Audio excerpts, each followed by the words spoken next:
شكوى اتكررت كتير بنفس المحتوى مع اختلاف الألفاظ والتفاصيل.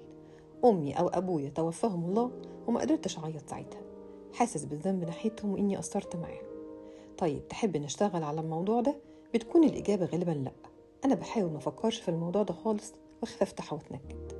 إحنا بنعمل كده كتير قوي مع مشاعرنا، بنعمل زي اللي بيكنس الأرض ويخبي التراب تحت السجادة. المشاعر المكبوتة من أسوأ الأشياء اللي ممكن تتعايش معاها، وبينتج عنها آلام نفسية وغالبا كمان آلام جسدية بتصعب الحياة جدا. وغالبا بينعكس ده على أحداث حياتك، وهتلاقي مطبات في العلاقات أو الشغل أو النواحي المادية كلها لو رجعتها كده مع متخصص هتلاقي مصدرها غالبا مشاعر معبرتش عنها أو ما تعاملتش معاها في وقتها بالشكل السليم. طيب أعمل إيه لو تعرضت لأي موقف مؤذي نفسيا وما عنديش إمكانية إني ألجأ لمتخصص؟ أو لو في شخص مؤذي في حياتي ومش هينفع أتكلم معاه، أو لو الشخص ده نفسه ما بقاش موجود. في حل بسيط جدا وفعال جدا في نفس الوقت، وهو تفريغ المشاعر بالكتابة، وهقول لك تعمله إزاي. أولا، اقعد في مكان هادي يكون محدش هيقطعك فيه.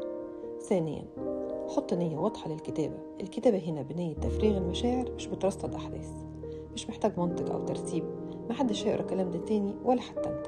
ثالثا، اكتب كل اللي يجي في بالك من غير ما تدي أي اهتمام للخط أو طريقة الكتابة، وسيبي القلم يكتب بعفوية. وانت بتكتب خلي بالك إن مدة الكتابة ما تقلش عن 25 دقيقة، لأن غالبا أول 10 دقايق هتكون كلام طالع من عقلك الواعي، ومش ده اللي احنا محتاجينه خالص. كل ما كتبت أكتر وبعفوية أكتر، كل ما كانت الطريقة دي مفيدة وفعالة أكتر. وخليك منفتح لكل الإدراكات اللي ممكن تجيلك وانت بتكتب، لأنك غالبا هتتفاجئ بكلام ما جاش على بالك قبل كده. رابعا، بعد ما تخلص احرق الورق اللي كتبت فيه، طبعا بحرص وبطريقة آمنة وفي مكان آمن ما يحصلش فيه أذية.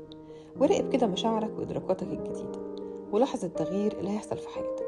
ولو لقيت نفسك لسه محتاج مساعدة، احنا فريق الدعم النفسي في مدرسة الجراحة النفسية، عندنا كل الأدوات اللي نقدر نساعدك بيها.